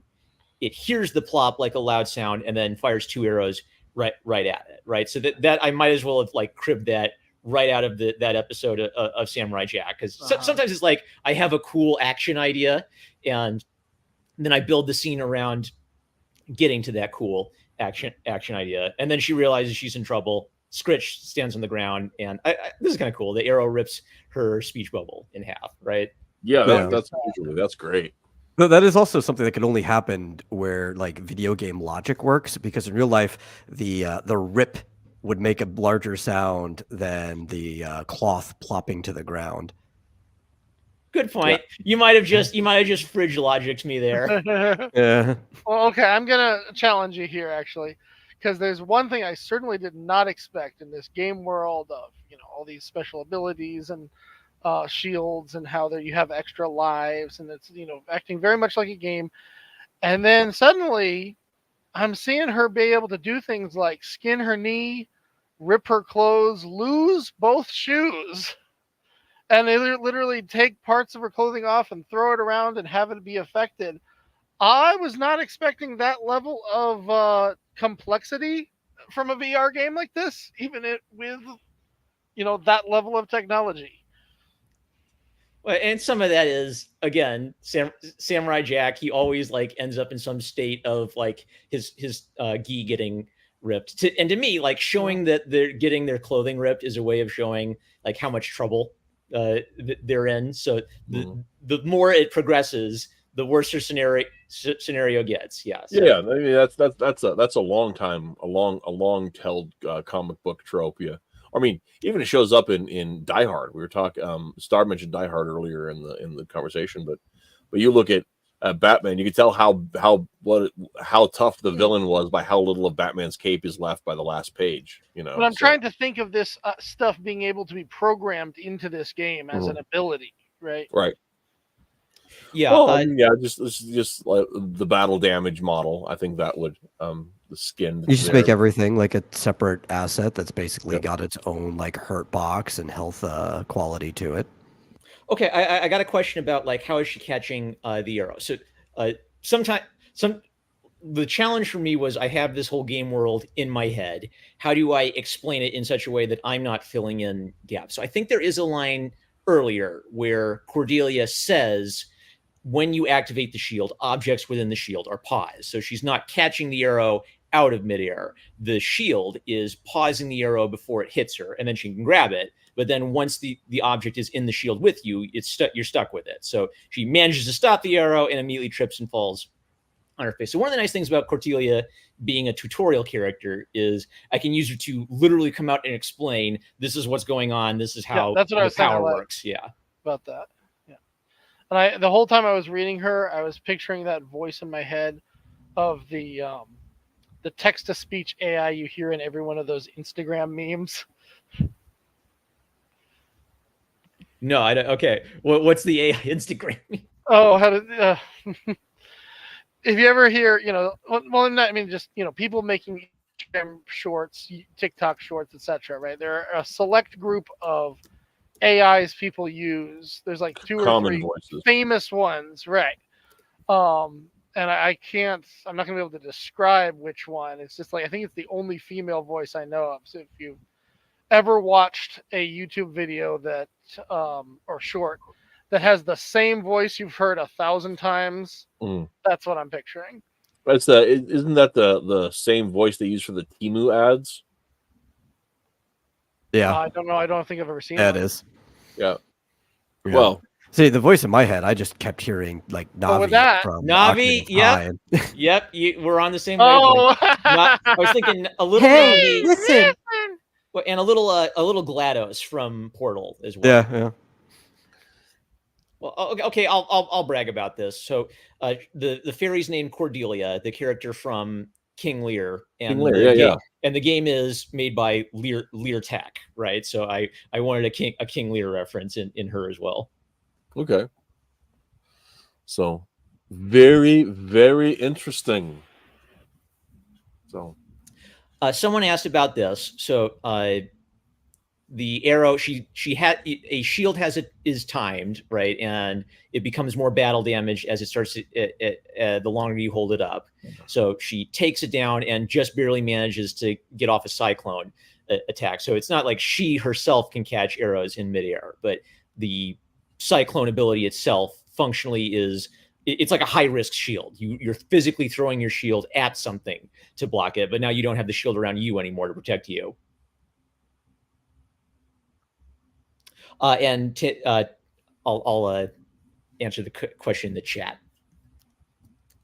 Oh, good. Someone already beat me to it. Look at that. Your chat, once again, your chat rocks, Matt.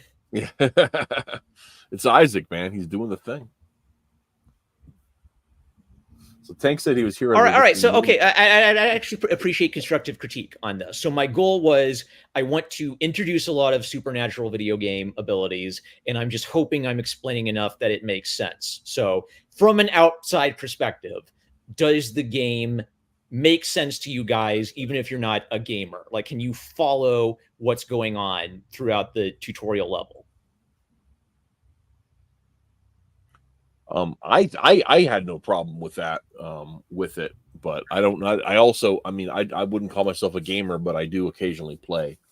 I really appreciated how there were a lot of details, like, when you're out of lives, you're also out of shields, but at the same time, it triples your strength, so you go on one last, attempt to save yourself. Like a berserk mode. Yeah. Right, like that was all very, well thought out, and it's like sounds like the kind of thing that you would, create an actual mechanic out of. Yeah. So Tank asked, "Is the character safe in her room?" Well, she is safe in her friend's room. Yeah. But, At Martha's house. Yeah. Yeah, at Martha's house. Yeah. Yep. Yeah, I'm probably not the best person to give an opinion on from like a non-gamer standpoint. I've played way too many games. Now, but yours might be interesting as a gamer standpoint, because you're actually picking up some of the game cultural references I'm pulling from. Right? Oh yeah. There's a lot in there. Like it's loaded. Mm-hmm. Well, and to address Tank's question, we talked earlier about the fact that this is the first time in history that someone has written a video game story in which if you die in the game, you do not die in real life. Yeah. I wouldn't say it's the first time. Yeah, well, but it does seem to be less Feels like common now than it used to be. Yeah, I have one here where right here. This is press start game over Super Rabbit Boy, where the player is in no peril at all. Also, it's a comic written for like 5-year-olds, so there would be Well, there's also like dot hack, where depending on which version you're into, there's like maybe a single person that might be connected or trapped to the game, but everybody else can log out. The real problem tends to be that the game that they love is in peril, and they have to do something to try to fix it, or else they'll have to go on and do something else with their lives.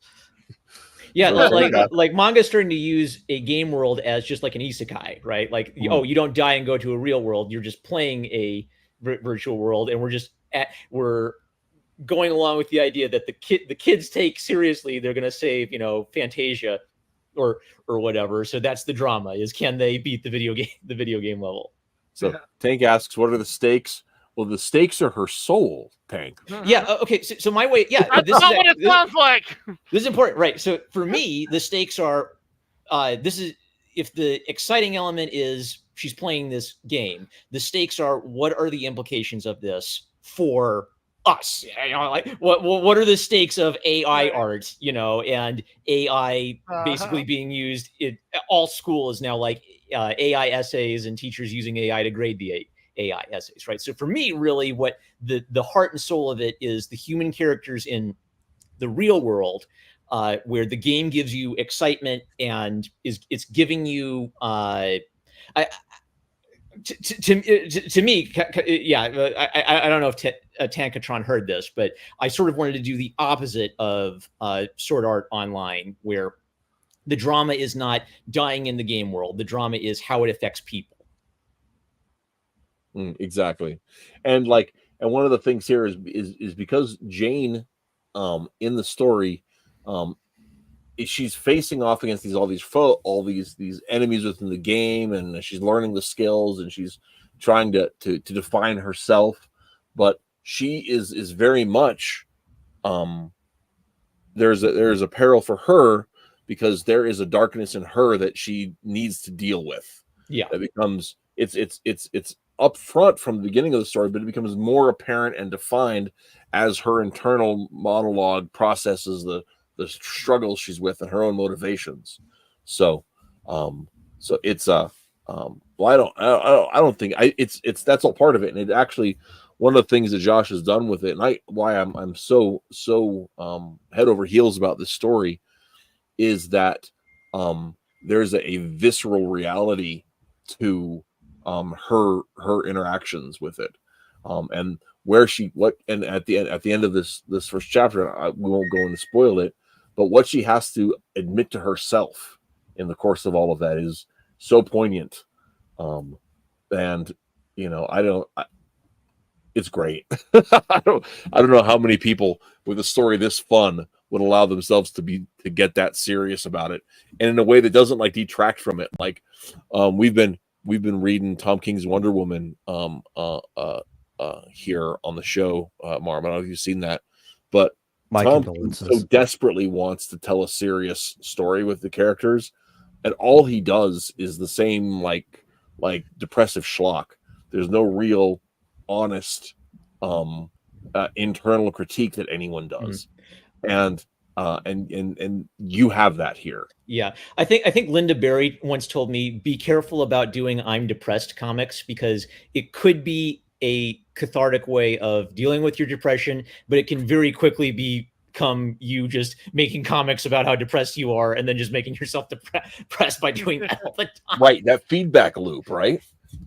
Yeah, it's that old from old Uncle Solomon, the as a man says in his heart, so is he. Yeah. Not to mention that we have to read it. You don't want to make blankets, guys. Come on. I will never do another live stream about memoir ever again.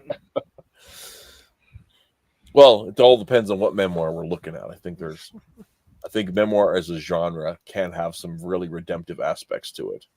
You just got to get memoir from people that aren't dirt. That's all. This, by the way, I think like right around this page is where I figured out what the overlay tool was, and then immediately the colors start brightening up from this point on. So I learned. All right, cool. I love overlay. Overlay is one of my favorite blending modes. Horrible is when people don't know about more than one blending mode, right? Like somebody finds one and they only ever use it, and you can tell when all of them have their different purposes. Well, I think I only know about one. I know about them all, but I do like one more than any of the others.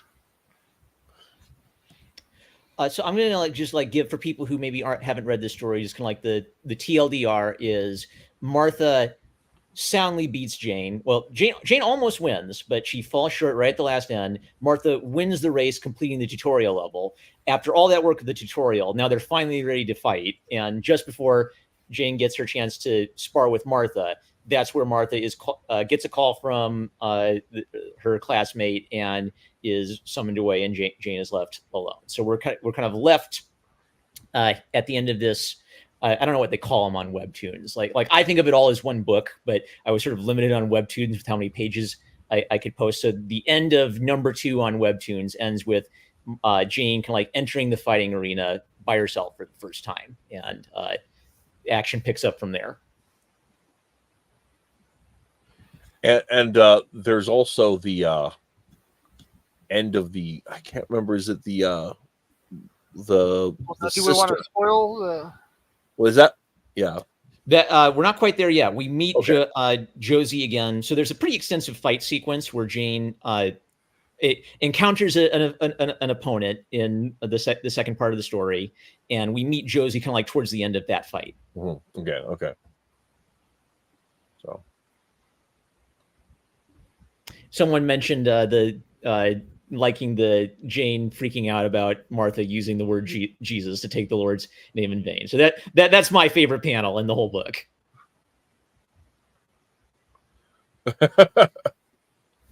If you zoom in, and Webtoons, by the way, I post this comic on Webtoons because I just want to like introduce it to more people. Webtoons has probably the most limiting format I've ever seen. That was another learning experience for me. Is I think in later pages I started chopping up the comic pages and reformatting it into a better format for Webtoons. For the first chunk of pages, I was just literally posting my comic pages on Webtoons as I was going. But yeah. it definitely nerfs the quality to put it on Webtoons.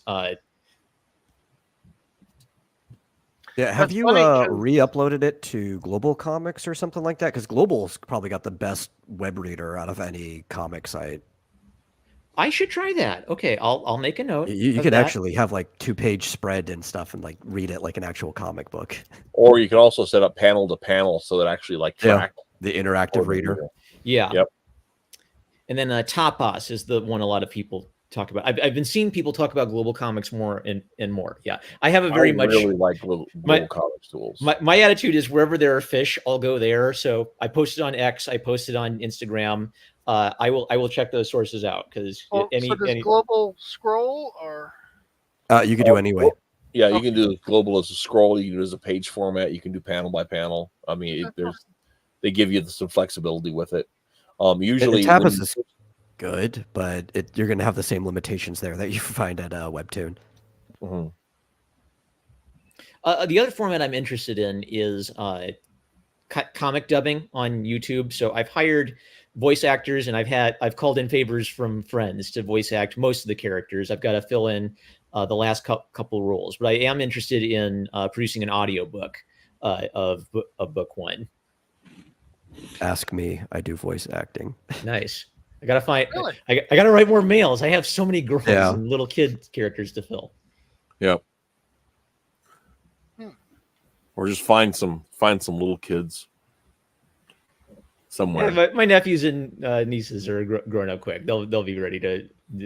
I'll be calling in favors for all of the Ninja Turtles and My Little Ponies. I've been buying them. Yeah, a few years ago, Donji says I want to do comic dubs too. A few years ago, Barry says we really should get onto the comic dub thing and do that with some of Forces. And I'm just like, oh man, that's a whole skill I don't want to learn, man. I understand there's a big market for it, but it's just like, yeah, I don't know. Got to go back to it.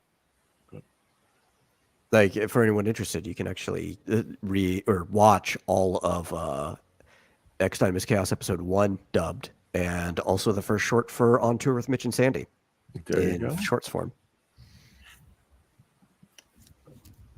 So here, Star says, "Is Josie filled yet? I wonder for her. I've heard that, kids that are deaf have a slight lisp." Yeah, Right. I can. Okay. Josie's role still needs to be filled. Josie's supposed to be like 99% deaf, but can hear with aid of cochlear implants. So I don't know if that would affect it that much. I'd be open to any submissions from kids. So Star, if you want to reach out to me and a special someone who wants to be a voice actress when she grows up, I am still seeking roles. Reach out to me on X, where I am Josh_cartoon guy, or reach out to me by email at janeandakira@gmail.com. Oh yeah, the duck. I remember the duck being a thing a few years ago. Yeah, I like the description. It's a niche community within a niche community. Yeah, the duck was a huge powerhouse back in the day. And they even got bought up by Platinum Studios, and that was a whole kerfuffle. We could do a deep dive on that if we wanted to, but not today. Do you guys want to ask any spoilery questions? We could give a spoiler warning, and I'm totally fine spoiling anything you're curious about. Oh, okay, that sounds like fun. So chat, there you have it. You have permission to ask spoilery questions.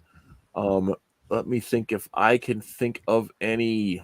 While are you doing that? I want to address Tankatron asks where to audition, and also says Cartoonicus can vouch for my skills. I'm going to be brutally honest. I can vouch for the fact that you work with kids. I don't know actually enough about what you do. But I can vouch for the fact that you're a great guy and somebody should totally work with you. So wherever he can get that information about where to audition. Yeah. On X, Josh_cartoon guy. That's actually probably the best way to get a hold of me.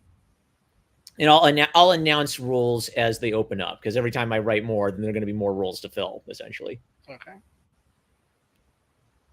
So. Also, if you just need anybody who can make weird noises or sound effects, I can do audio engineering. So hit me up when you need a little stuff like that. The Foley. Yes. The metal. You're Foley guy. Yeah, I've actually done that for a lot of random people. Yeah, even over on like Newgrounds, there's a few different animations out there where I've just done the sound effects for them, and I did them all for my dubs as well. So we do have a question. Isaac in the chat says, does she ever partner up with a boy or have a relationship? All right. There will be boys and girls she's teaming up with in the next book. You can get a glimpse of them. I've started the first few pages of book 2, and you get a glimpse of the members of her team. I don't see this primarily as a romance. I'm maybe like open to exploring those ideas as I go, but that's not going to be the central emphasis. I'm going to more focus on kind of like Jane's coming of age as a person. Though I do think there's maybe like it's implied that she has some feelings about Dollar, who we have seen glimpses of in book 1. Yeah, so I would say not the main emphasis, but probably some glimpses of that. So Naji says, can we find out more about Dollar? Oh, okay. So I think in book 1, so you hear Martha talking about him a little bit and maybe kind of like telling jokes at his expense because she's his little sister. Dollar, we see Dollar wearing a helmet. I love the thing where they're a mystery until you kind of like, I guess the way to describe it is they're a mystery until the audience meets them, right? So you can sort of like get to know a character before you meet the character. So, like the villain, Aaron, is sort of in the shadowy and in the background because Jane hasn't met him yet. We know he's out there, but Jane doesn't really know him. Dollar, we kind of know, is Martha's older brother, and he's part of the team, but he's sort of mysteriously absent. And Martha seems to like rib him a bit about, how he's always off doing his own thing. So I have a character archetype in mind for Dollar, and I think people will like him when you get to see him. But he's, for now, we know that he's kind of like he does football. Seems to be a bit of a smart aleck, and Jane likes to hold on to him real tight while they're riding motorcycles. So he will be. We will be seeing other characters fight because my my thought is, the best way to get to know the character is to see them in action. So it's going to become an ensemble cast where all the kids at her school compete in this game as well. And so Jane, as a person, is the protagonist, but she has to work with other people, right? Part of fighting is teamwork. I guess the other thing I'm kind of thinking about is one nice thing about the VR angle is I sort of see gaming as gaming's kind of become what young men do to bond, because a lot of the old, the frontier has been tamed, right? Like you can't get teleported to another world where you sword fight. So gaming symbolically is how young people especially kind of like bond and test themselves, right? So I think the game is going to be that sort of experience for Jane. Yeah, I think that's an interesting aspect, an idea, and an observation. There's a political commentary, a commentator named Bill Whittle, who says that when he looks at the swath of modern gamer bros and the games they're playing, and how many thousands of conservatives exist without realizing that they have conservative values because the games they're choosing to play are pro 2A, pro individual responsibility, pro save the world. Not to mention 8 million military shooters. Yep. Or there was an interesting one that happened recently with the when Baldur's Gate 3 came out, and they made this very, very loose game where you could pick whatever decision you want. You can go and bang a druid who could turn into a bear. But when they actually looked at the details of like what most people were playing, the vast majority of people played human paladins and were just doing the good route. They were crusaders. Yeah. they were liberating Jerusalem again. Yeah. Yeah. It's interesting. So a couple other questions we have here in the chat. Is leadership in Jane's future? Okay. I think you're gonna want to wait to see that in book 2. Yeah. I definitely want her to kind of like come into herself fully as a character. Like I don't want to see her weak and pathetic for the entire series, right? So if her moral arc is, her internal struggle, that I see is the beginning, middle, and end of her story. When you overcome your moral problem, that's kind of the end of the character's story. But the physical, combat action side of it, that's where I have like the most room to kind of like have fun and try different things. So we've seen her sort of struggling to fight in the first book, and I think we've gotten the sense that she has a talent for this game. She's just green and not very experienced in it. And Martha makes the point that Jane isn't a gamer. So the average person who plays this game has a sort of a gamer mentality, whereas Jane has more of a martial arts mentality, which is actually like a very different way of looking at the world. So you will see Jane getting to do a lot of interesting things. I think. I don't see her as being like the captain of the team because that role is already filled. But you're definitely going to see some heads bouncing off each other once the rest of the crew gets together. So. And you already answered this in the chat. Was how many books you're intending? You have 3 books in mind, but do you think that will complete the arc that you're working toward? I think the first 3 books will be sort of like a season 1 with a satisfying end, and I want to leave it with a setup for more. So I hate cliffhangers. If you read the first 3 books, it'll be like a really satisfying read, I think, with a promise of even bigger and more exciting adventures in future, essentially. Well, I mean, I think you did a really good job with book 1 of leaving it at a resolution without being the end all of things. So I thought that was an interesting aspect to that. Yeah. Isaac says, does it become like a cyberbullying where she knows people in the real world? It may be in the general sense. Like I didn't start out by saying I want to make a book about the topic of cyberbullying. I think there might be an element of that where, anytime you have kids on the internet, you have the potential for trouble. And I guess because I'm a millennial, I have a unique experience on this, because to me, the internet is something that came into my life. And then for people my younger siblings age and younger, the internet is a thing they've grown up with from infancy, right? So I actually I kind of have to like force myself out of my generational mentality into the generational mentality of someone like Jane, where this was present from infancy, essentially. Yeah. So I think I'm not afraid to explore that topic. It's probably just not like I'm not setting out to say this is going to be a story about cyberbullying kids. Don't be cyberbullies. Well, I think one of the differences that you'd have here too is because while people are playing avatars, it's like a team sport, right? So a lot of the kids they're going to be interacting with, they automatically know who they are in the real world because it's part of a school activity, right? So that would be somewhat different than the anonymity of your average cyberbullying aspect. Yeah. So I think we get some hints at it where she's able to access information about her brother through the game world just because he was an Olympian, right? So, you know, big data. These companies know all kinds of stuff about us that we wish, you know, they know things about you wish your own mother didn't know, right? And so there definitely is like that. I am really interested in like legitimate like AI discourse, right? So for me, like the idea of, yeah, it's a fun game world, but I am not afraid to talk about some of those real world aspects as well. The deep learning aspects of things. So Ethereal Dragons, I thought liberals want to save the world. No, liberals want to run the world. That's the difference. Conservatives want to save the world because that's what conservation is, to save it.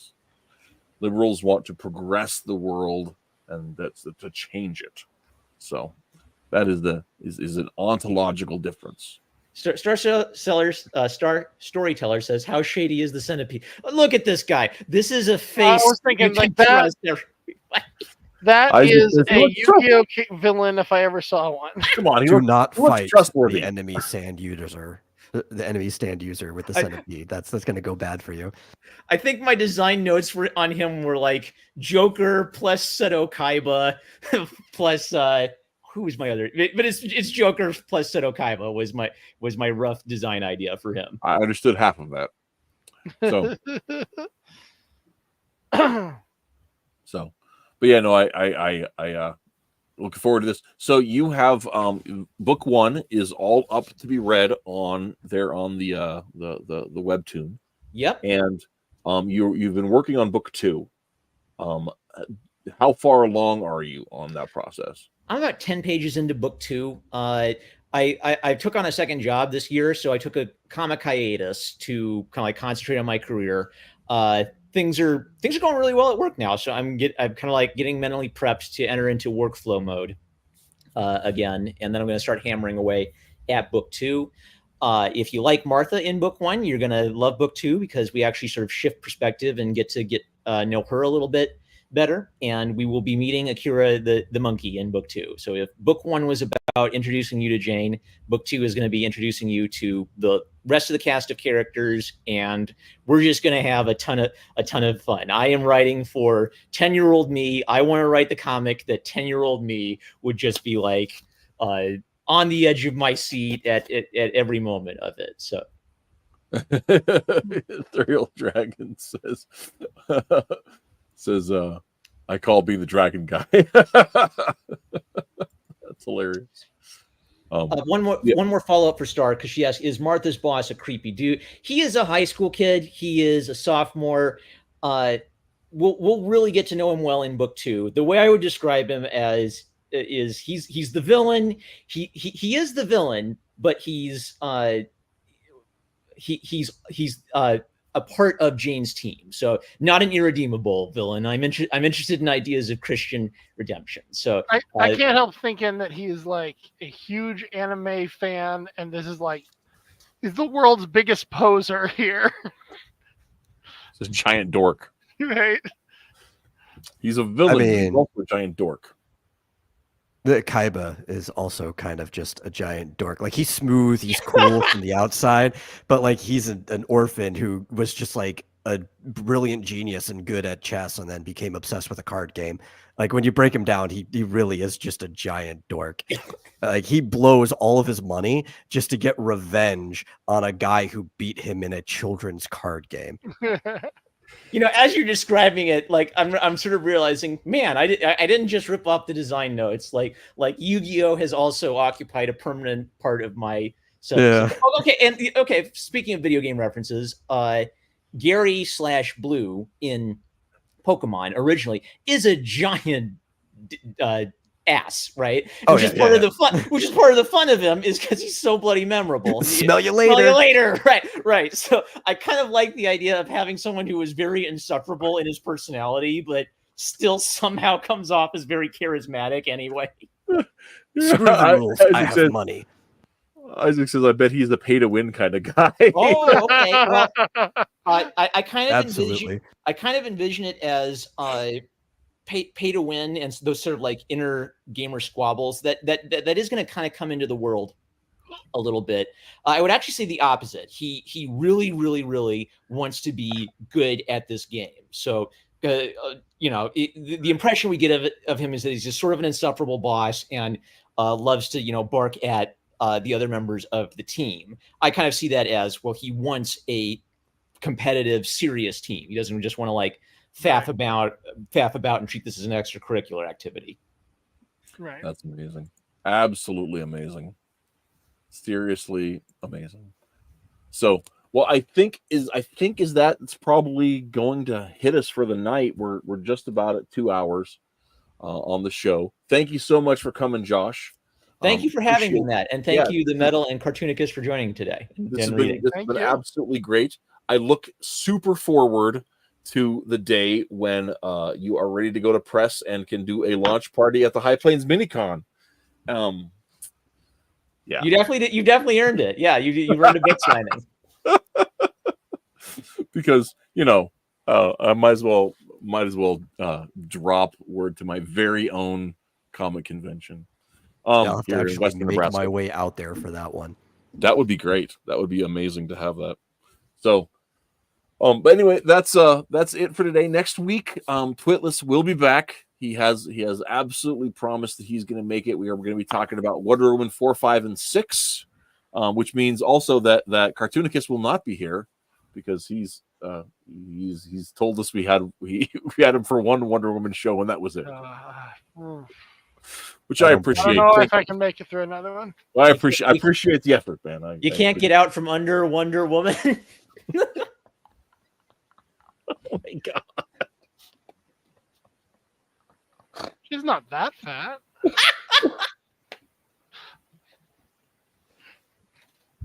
Good night, kids. Peace, everybody. Keep reading. Oh, and thank you to everyone in the chat too for the great questions. You've been a great audience. Oh, so yes, absolutely. We'll be like I said, next week we got Wonder Woman, and until next time, get out there and read some comics. Bye. Bye-bye. Bye.